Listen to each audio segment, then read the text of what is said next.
Let's start with a brief summary. This article, written by Paul Graham in 2022, states that his best advice to those applying to Y Combinator is explain what you've learned from users. Graham shares what YC has learned from its users, i.e., the startups they fund. He notes that most startups experience the same problems, which remain the same regardless of what they do. He also points out that it's impossible to automate or reduce startups and problems to a formula, as each startup is unique and therefore needs advice from specific partners who know them well. Graham asserts that YC's value lies in enabling founders to move faster by providing them with an extra boost in focus. Before we dive in, I want to share a quick note about how this podcast is created. As you've probably noticed, this podcast isn't voiced by a human, but by artificial intelligence. I'm obligated to inform you of this beforehand due to the rules of AI services. This podcast is made possible by our sponsor, Wope.com, an AI startup that combines content marketing with artificial intelligence to significantly boost traffic and revenue of your startups. For all the latest content, be sure to follow me at x.com/yigitkoner. Now, let's turn our attention back to the essay. The Secrets to Establishing a Successful Startup. Insights Learned from Users. Original title, What I've Learned from Users. Date, September 2022. I recently told applicants to Y Combinator that the best advice I could give for getting in, per word, was explain what you've learned from users. That tests a lot of things, whether you're paying attention to users, how well you understand them, and even how much they need what you're making. Afterward, I asked myself the same question. What have I learned from YC's users, the startups we've funded? The first thing that came to mind was that most startups have the same problems. No two have exactly the same problems, but it's surprising how much the problems remain the same, regardless of what they're making. Once you've advised 100 startups all doing different things, you rarely encounter problems you haven't seen before. This fact is one of the things that makes YC work. But I didn't know it when we started YC. I only had a few data points, our own startup and those started by friends. It was a surprise to me how often the same problems recur in different forms. Many later-stage investors might never realize this, because later-stage investors might not advise 100 startups in their whole career, but a YC partner will get this much experience in the first year or two. That's one advantage of funding large numbers of early-stage companies rather than smaller numbers of later-stage ones. You get a lot of data, not just because you're looking at more companies, but also because more goes wrong. But knowing nearly all the problems startups can encounter doesn't mean that advising them can be automated or reduced to a formula. There's no substitute for individual office hours with a YC partner. Each startup is unique, which means they have to be advised by specific partners who know them well.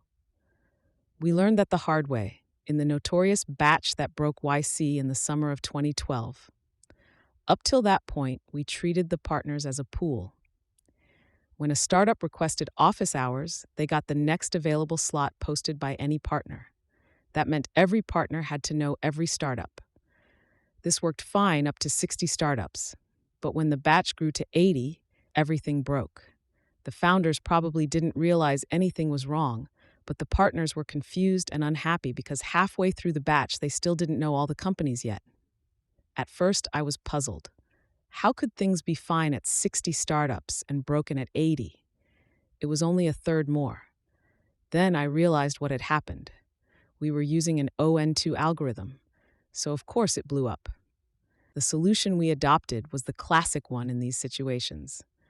We sharded the batch into smaller groups of startups, each overseen by a dedicated group of partners.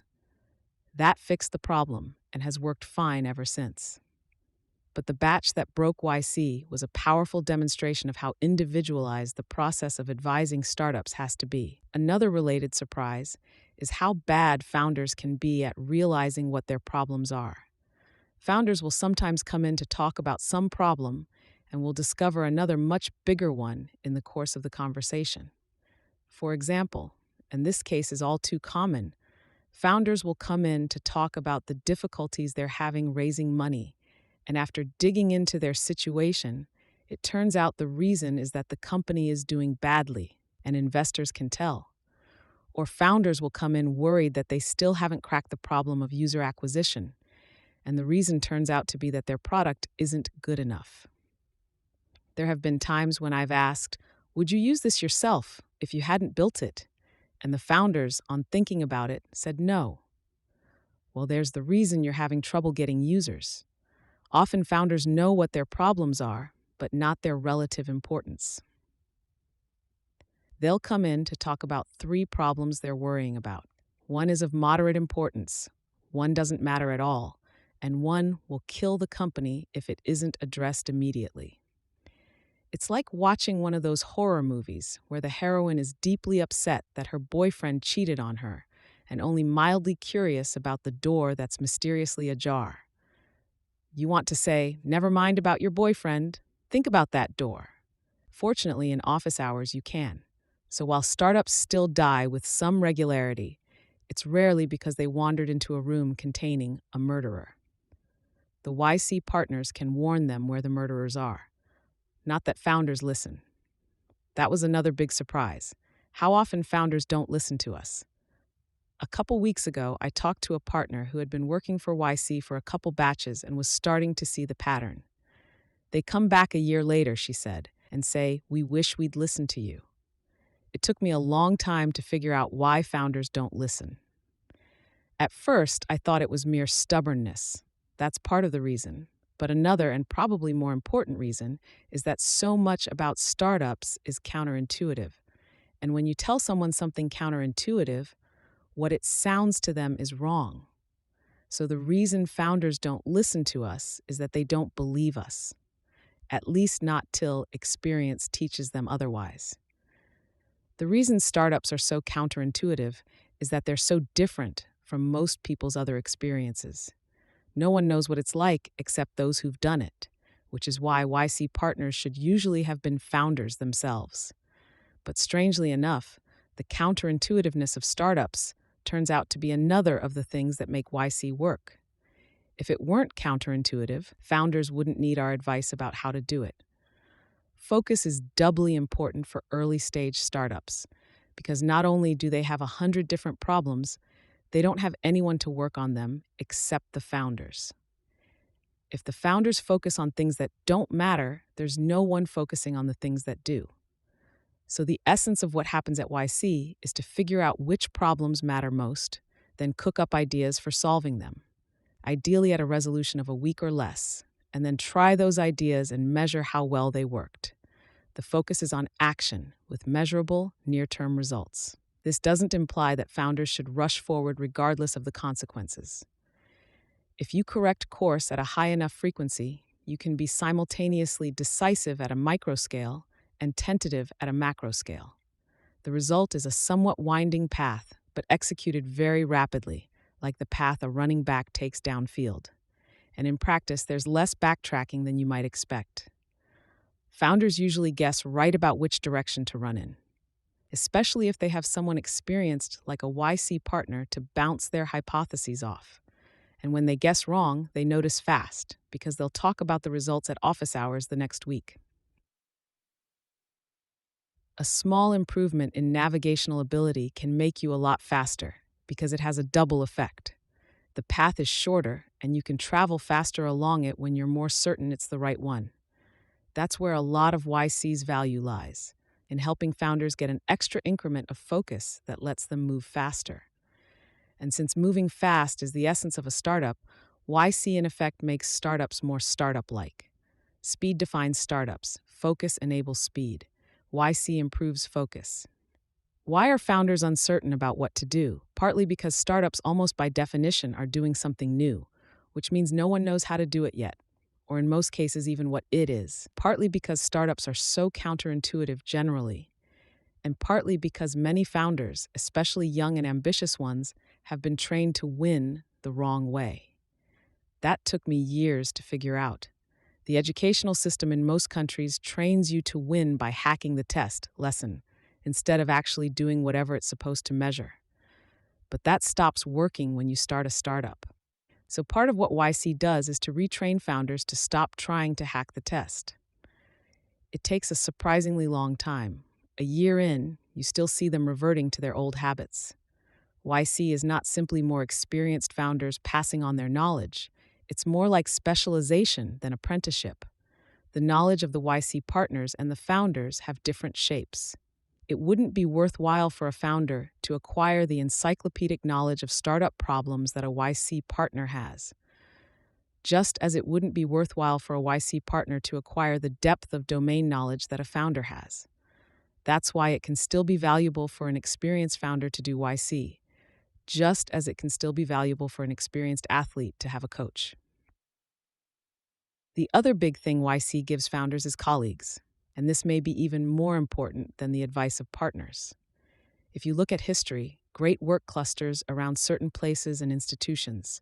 Florence in the late 15th century, the University of Göttingen in the late 19th, the New Yorker under Ross, Bell Labs, Xerox PARC.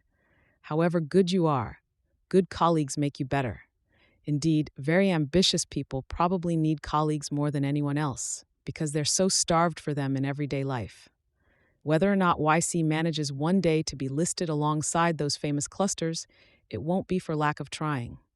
We were very aware of this historical phenomenon and deliberately designed YC to be one. By this point, it's not bragging to say that it's the biggest cluster of great startup founders. Even people trying to attack YC concede that.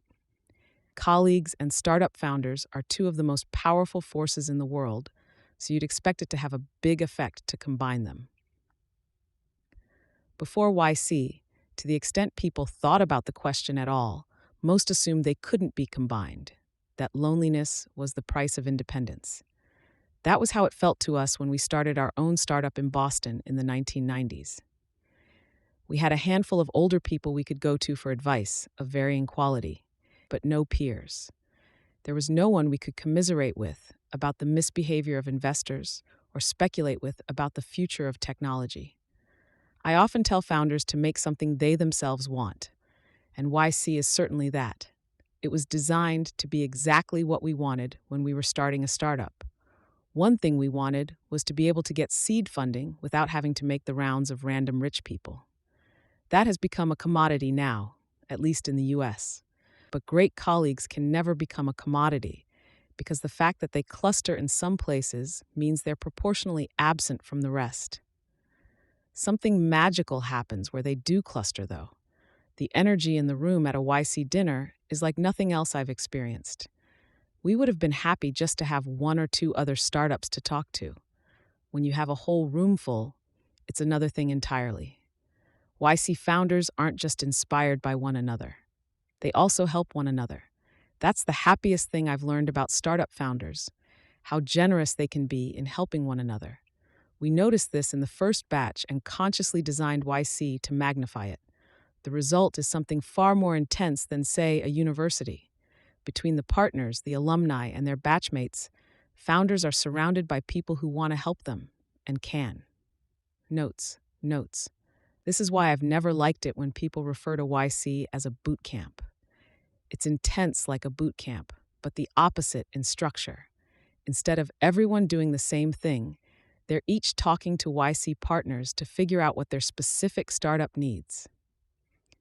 When I say the summer 2012 batch was broken, I mean it felt to the partners that something was wrong. Things weren't yet so broken that the startups had a worse experience. In fact, that batch did unusually well.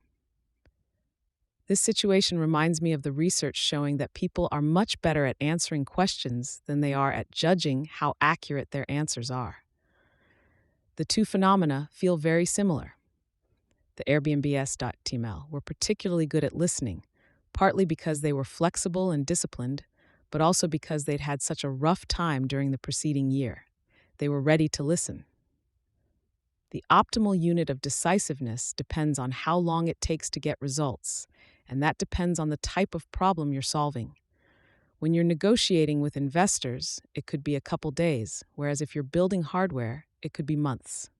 Thanks to Trevor Blackwell, Jessica Livingston, Harj Taggar, and Gary Tan for reading drafts of this.